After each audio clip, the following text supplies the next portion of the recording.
Okay, hello. This is the Richard Thomas Writing Channel. This is episode 3.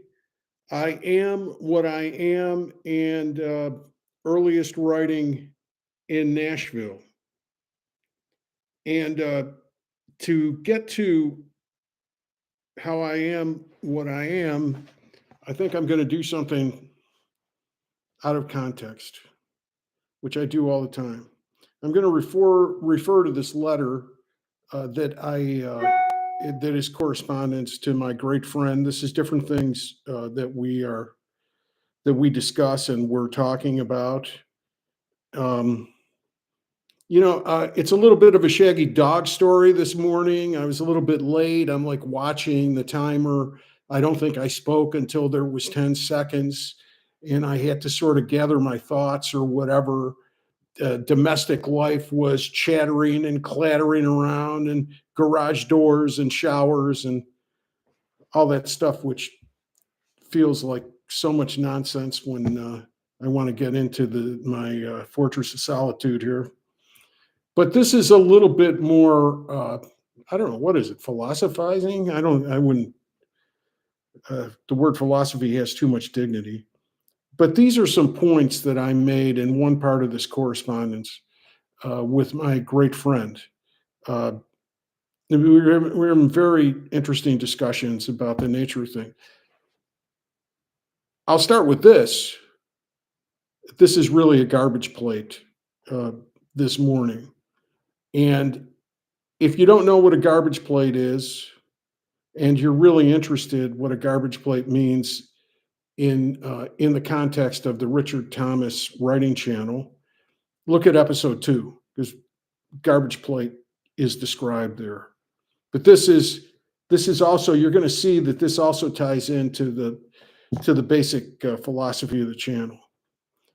Before I get to my letter with this great friend, I have another friend, a very good friend. I just haven't known him as long, but he's a wonderful visual artist, and he sent me a little article about Marc Chagall, the painter,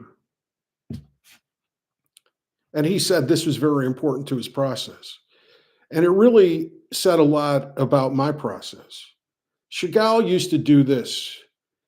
He would make his painting, and then he'd hold up an actual object of nature, something not designed, created by man, something natural. And he said if the painting wasn't in harmony with the rock or the leaf or whatever he was holding up, he said it was a test of the quality of the painting. I'm very, very interested in that. I want this to be natural. I don't want preciousness. I I'm not really interested in aesthetics. The whole idea is truth of perception and truth of perspective, me and the world. And then there also was another line in this article which was very resonant with me, that he said he didn't want to follow any rules, any established rules, traditions, or the way it's done. The way a professor of literature would, for example, with my writing, the way a professor of literature would find a million things wrong with it from that perspective. But I'm not working from that perspective, and we're gonna talk about that a little more. Chagall was reliant on voice. I've often heard as a compliment of my writing that my voice, is the strongest aspect of my writing. The point of view and the way that I express myself, it's very distinctive, and it's the strongest aspect of my writing. But Chagall's saying that the whole thing is voice. And I think that's very interesting, and maybe maybe that'll become clearer as I look at this letter and tell you a few other things that are my street philosophy of of writing, just my ideas about it. Okay. And then hopefully, not hopefully, if not, not, then we'll move to the early writing in Nashville. The actual pieces, and I'll read those pieces, and they can be read in the context of what I'm talking about here. So this is one point I made to my friend. I think a garbage plate can be art as much as any culinary experience with a renowned and gifted chef. Okay, so you could go to a fine dining restaurant and have an internationally known chef, or you can go to Nick Tahoe's in Rochester, New York, and have the world famous garbage plate with everything heaped up on top of a paper plate and slathered with this sauce and everything else. A delicious mess. And speaking of delicious messes, uh, this is being recorded on Thursday morning. So tonight is the last night of the Democratic convention, and I heard one of the pundits last night describe the Democratic convention as a beautiful mess, and so it is. So that's that point. My friend, not the painter, but the theater guy, he kind of has a hierarchy of literary forms, it seems to me. I mean, he never comes out and says that, and he would probably challenge that I say it that way. But let's, for the sake of this discussion, say that that's what he's saying. And it's like you'd have a blog post. Would be better if you listen to episode 2 as well. Miss a little, miss a lot. I'm kidding. Listen to episode 2 or get into context, and that's going to be a point, as I said, coming later. A blog post would be here low. I don't know if you can see my hand, would be low, and a personal essay would be higher, and a poem and or a novel, either literary prose or literary fiction, would be higher. And he doesn't just say that. He makes real good sense of it in terms of what it goes into writing a deep poem or a really well considered novel. Um, I I've written those manuscripts now, so I have some experience in going for those higher forms, and I don't see it that way. I mean, I think a blog post or an essay can be every bit as deep and challenging as my manuscripts. By the way, all of this is in the context of my work. Okay, I hope no one listens to this and thinks that this is like some sort of a writing class. You have to write it yourself. I this is for my work. Now, this is why, and this sort of parallel to Marc Chagall holding up the rock next to the painting. This is how I see things. I'll just read this. Life is inherently meaningless. We bring meaning to it. The meaning doesn't have to be didactic. Indeed, it shouldn't be. The meaning is how life resonates in our souls or not. So life's just protoplasm knocking into each other, knocking into more protoplasm. And then we come in and, oh, this is somebody I love. Oh, this is my house. Oh, we we make something out of it. We create our life out of the matter of the world, which in itself has no meaning. This is how I look at it. Now, here is where I can tie in what I'm saying about the garbage plate, and it's in episode 2, and I'm not going to explain it to you now, even though I did a little bit with all the Nick Tahoe stuff. But I noticed when I'm looking at these last blog segments, they were really personal essays. They weren't just a blog post making a comment about an event.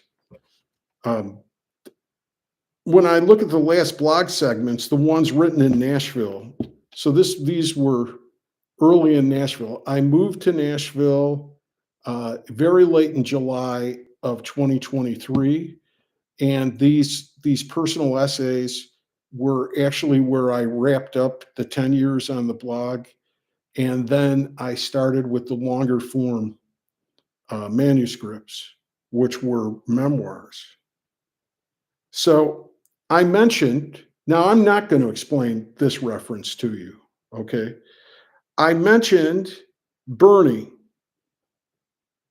his character, Bernie. He's mentioned in one line. Now I understand why Bernie told me I was a martyr. Just just that one line. I'm not going to tell you who Bernie is. I made an assumption that the people who had been reading the blog for some of them for the better part of the 10 years, they would have familiarity with Bernie because I had mentioned him before. And as it turned out, even when I wrote that sentence, I didn't know that Bernie was going to emerge in as a major character in my improv story manuscript. It's called Improv Story. So Bernie emerged as a major character in that manuscript. And my friend in New York would tell me, like, there's one passage in my other manuscript, not passage, it's actually a section of my other manuscript that many years ago I suffered from I don't know, I don't even know technically what you would call it, but a shorthand would be I suffered from a psychotic break. This was when I was 34 years old. So we're now talking about 35 years ago. So I've healed. Thank you. And thank you for your concern. But you know, and I took this brutal antipsychotic drug called Haldol for a week until they took me off of it because they determined that I didn't need it, that it just was a break, it was a temporary thing, and the psychiatrist determined that it happened out of stress or whatever. So I talk about Haldol, and I also talk about the psychiatrist himself. His name was Dr. Wiener, and Dr. Wiener told me that I had this breakdown because he was an old Navy doctor, Navy psychiatrist, and he told me that I had the psychology of a Medal of Honor winner. So in other words, he thought I was very courageous and that I just really pushed everything to the limit, and I you know I cracked. And he also described it as like, oh well, you know, you're like an athlete that blew out a knee, you know, and he was really a great doctor. Well, what my friend told me was he read this manuscript, real gift that this guy is interested in my writing, and he reads it and he tells me things. I mean, he's worth 1,000 editors. And he made a really good writing point. He said, you know, he said, taking Haldol for a week, that should be a chapter in your book. You should go into real detail about that. You say you deal with it in a sentence. Why don't you really describe what that experience was? At the same time, it's like the psychiatrist isn't drawn at all. He's just brought in to make this statement that I was like a Medal of Honor winner, and then And these are great points. These are great points. But here's how it fits into the whole idea that this is a stream that, just like with Bernie, every character in my life, um, there haven't been many fictional ones yet, but I think there will be, or real character. Every theme that I have to address is going to recur in the writing and has recurred in the writing. So my thought is, why do I have to give you the chapter about Haldol at that moment? My friend thinks, well, it makes it cohesive. You stick in real time. It's good for the reader. But that's not how it's not how I experience life. And I don't think it's how you experience life either. I walk into the living room. My wife is streaming a movie. I sit down. Who's that character? Shush, I'm watching the movie. She'll say, so I watch it. I look at the character in context. Then maybe later, when I'm by myself or whatever, I go back and I watch the beginning of the movie. I go to Wikipedia and I see a plot synopsis, and I get some sort of idea. By the way, I'm not recommending Wikipedia as the main source of your research. I'm just saying, I'm just trying to get a handle on what's going on with this. This, I believe, is the way life is. That's my experience of life. The whole thing, that the cohesion of traditionally writing, like if I wrote a direct memoir or novel and talked about Haldol and gave you that real satisfying story and cohesion. The cohesion is there, the harmony is there, the depth is there, and I can see what he said. My friend says about, because you're dealing with time and everything, you're digging deeper. So it all looks like it's a lot better than a personal essay on a blog. The only thing is, it's not like life. Maybe it's the way life was when Cervantes wrote the first novel, Don Quixote. It's not like life now. I mean, we're streaming. At least I am. We're streaming. We're not only streaming online,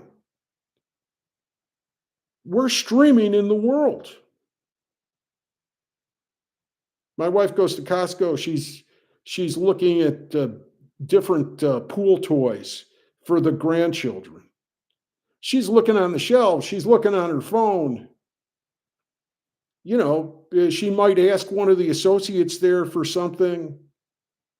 We're in a stream. She calls her daughter. The daughter says, "Oh, they got something better at Kohl's." Whatever. This is how we live. And like Chagall wanted to hold up what's natural to his art. That's what I want to do. Now, somebody might say, and believe me, I've been accused of this, even though it's completely unfair accusation. But it's like, oh, you're lazy because no, it's not laziness. It's it all. I think I'm jumping ahead of it, but I believe that if I write or otherwise create as I deeply wish to write or otherwise create, um, I will write or otherwise create as deeply as I should. I so I'm really, like, I'm influenced by these literary writers. I love some of these writers. Okay, I really do, but I don't feel like I'm doing what they're doing. It's just it's just not it's not what's interesting to me. Okay. If art mirrors life, then it has to be an accurate reflection. Okay, I said that.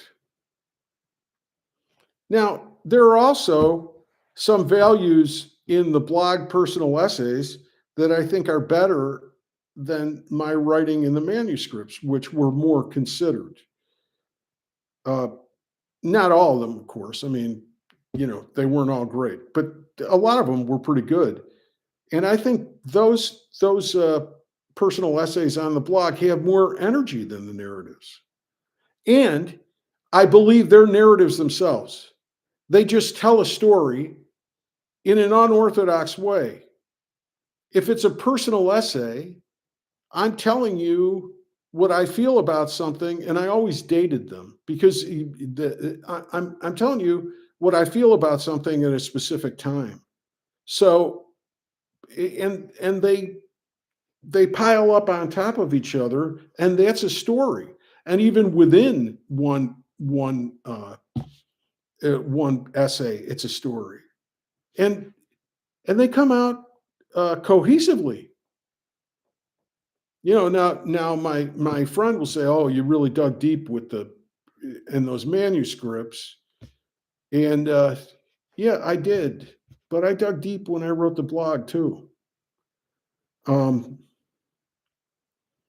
Another thing that we talked about, uh, as I was saying, those writers have a great influence on me, but they aren't what I do. But that's repetitious. So what? It's in loose format. So what? So what? So what? I could give a damn about aesthetics. I really could. What I'm interested in, what I'm interested in is truth.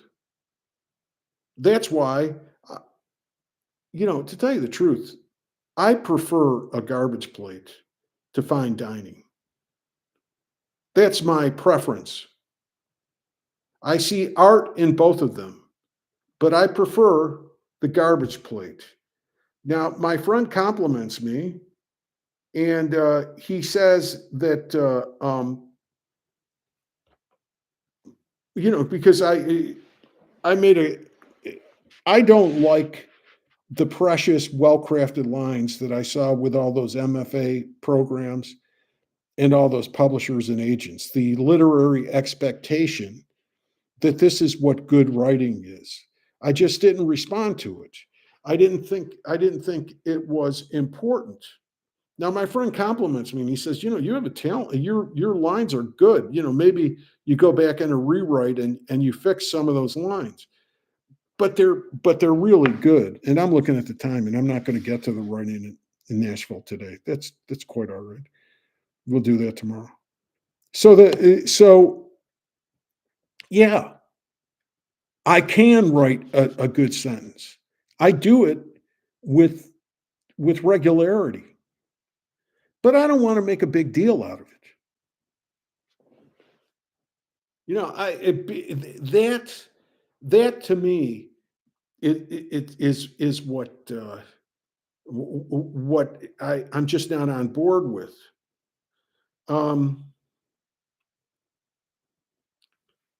he My friend has a friend who's a big fan of JD Salinger, who really, by the way, I like JD Salinger, but he's really my friend's enthusiasm more than mine. I mean, my friend, we all have our personal things that are really important to us. So I give a hat tip for the interest that my friend has in JD Salinger. But he has a friend who loves JD Salinger, but he read one of the novellas. I forget which one it was, but one of Salinger's pieces, and he said that he didn't like it.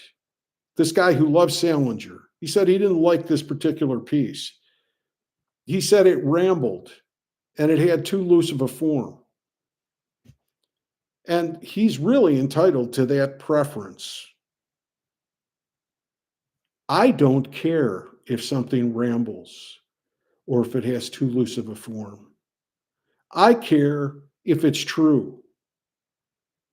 That's what I'm interested in. Um, I also mention here, and this is, I don't know if this is like Chagall, but I think it probably is. Uh, I think that what I have to say dictates the form. Not that I set out to write anything. I set out to write a novel. I wrote a memoir. I mean, what was next for me dictates the form. I just have to follow my deepest impulse. I always felt with the blog that I was writing several books at once, many themes and characters that I kept going back to and I kept revisiting. I like that. I think that's what life is. That's what it's like. That's what experience is like. At one point, and I'm not talking about religion at all. So the next thing is not for Catholics only. And I'm a lapsed Catholic. I mean, so it wouldn't be for me from that point of view. But many years ago, I had a kick where I was reading a lot about Pope John Paul II, and and I read him more as a writer than as a religious leader, and certainly not as an authority on how to live my life. But I thought he was, to me, it's like he was an artist. And one thing that he said was, for example, he kept writing about human sexuality from the spiritual point of view. And he said he went over and over and over again on that topic as a, we would call it theological topic, but I think it was really more of a philosophical topic about exactly what that aspect of being a human being was. So that, over and over and over. And I think that's how life is. Um, okay.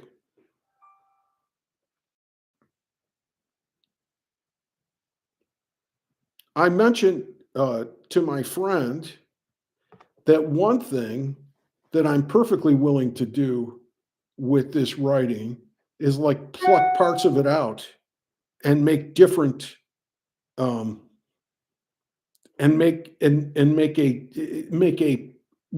more cohesive piece as my friend would describe, and like discuss the hell doll in a chapter or whatever. For example, my friend's a theater director. That's one of many things that he does in the theater. And if he ever directed me, and I'm not saying we're going to do this, it's not really a practical thing, but this is a hypothetical. If he ever wanted to direct me, say about improv story, a show called Improv Story, I have plenty of material on improvisation, not only theoretical improv stuff, which I wrote some of that, but actually the story of when I worked in improvisational theater. So I would pull stuff out of the stream, and then we could give it the cohesion, the classical traditional cohesion that he wants. So I'm perfectly fine with that. But to tell you the truth, as an artistic matter, I'm more interested in this channel. I'm more interested in this theme, this never-ending story. Um, I uh, I really like the writer Gore Vidal, and he said late in his life that his historical novels were very hard to write. And you know what sticks with me more about Gore Vidal than his historical novels? And they're good, Lincoln, Burr. He wrote a bunch of them. Um, I like his essays and his talk. His talk on panels and everything. That's more interesting to me. I like that better. Now, later in his life, those novels were over, and I mean, I'm late in my life, but I'm not as late in my life as when I saw him. He probably was in his 80s when he made that comment. But this is where I'm at. I don't feel a need to dig deep in that way anymore, in the way of what I was doing with that memoir. I know it's good to do for other people. And when I was digging deep, I was looking at my past and it didn't have a psychological content for me. I mean, I'm 69 years old. I'm beyond a lot of the conflicts and misunderstandings that I had. I'm very thankful about that. And I think writing had a lot to do with it. I I don't need to do it. So I don't personally need to do it. But even if I didn't personally need to do it, I'm not interested in doing it. I don't have an interest in doing it. I'm not wondering who I am anymore or what the world is. I just want to be and to participate in the world as a whole and integrated person. I give more to the world by being who I am than in wringing my hands about it. And I'm pretty sure that's how Marc Chagall felt too. My friend mentioned the value of restraint and compared the garbage plate to the restraint of fine dining when you have like a world class chef. And restraint is good, it's excellent, but so is indulgence. So, I mean, everything is what it is. And that's generally how I look at things too. I take things for what they are. What I evaluate is their value to me. But I'm I'm pretty neutral on what it is. You know, this I thought was a good example uh, that I mentioned here in the letter. Mark Twain, all of his writing is one book. Open it anywhere. It's Twain, from the young entertainer to the old dark metaphysician. Hal Holbrook with that wonderful Mark Twain tonight that I'm sure younger people probably aren't aware of that. If you can watch it, I saw him live, and it really was an extraordinary show. He knew Mark Twain backwards and forwards. He knew all of Twain. So what he would do was he put his hand in the stream of Twain, and he'd pull up segments that fit the moment. The same character. It's the same character in a different show every night. And that's kind of what I feel that my writing is. And I felt that even when I was writing the manuscripts, the memoirs. I felt that. It's always you're always in the present. You can't get away from it. You're always immediately in the present, even as you go to the past and go to the future. Um, I was frustrated with those memoirs, not because they were hard. It was because I wasn't saying what I wanted to say. I was too concerned with the form. I was too concerned with trying to hit the form. I was trying to be a good little memoir writer, and the form is not how I experience the world. You know, and that's the end of the letter, and that's what I'll leave you with. So far, to give you a little bit of where we are on this trip down the Mississippi in my head, the and I'm way oversimplified. But this is episode 3. So episode 1 was talking about why I didn't want to submit to agents and for publication. And episode 2 talked about a lot about my, I'm not I'm not defining um, I'm not defining my writing. It's actually discovering it. I mean, I'm putting it into words exactly what I'm doing going forward. Because there's I saw this Georgia O'Keeffe quote that said, uh, I don't remember the exact quote, but it was something like if you I spent the last month waiting for who I was to return to me or something. It was something like that. I stopped with a manuscript and I stopped with a submission and I waited for, I knew something was wrong. And I waited for some sort of understanding, and I think it's coming into focus. So that's what I'm doing here. So in episode 4, I will be going to the early days here in Nashville and the writing that I did then. And I will be getting to those readings. And then I guess there'll be annotated readings, and I'll make observations and describe what's going on.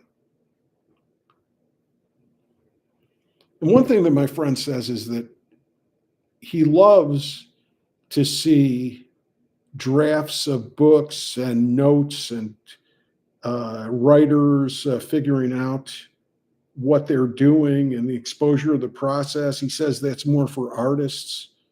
Uh, I agree with everything that he's saying there, except I think it's for everybody, or I don't know. No, it's not for everybody, but it's for me. And this is the form that I find interesting. I find it more interesting than just giving you a tidy little story and say, "Oh, here you go. Here's the story." I think this challenges you more, and it's more real. Okay, so next time it'll be the writing in the earliest months in Nashville. All right. This one came in at 37:45. That's longer than 30 minutes, but rules are made to be broken.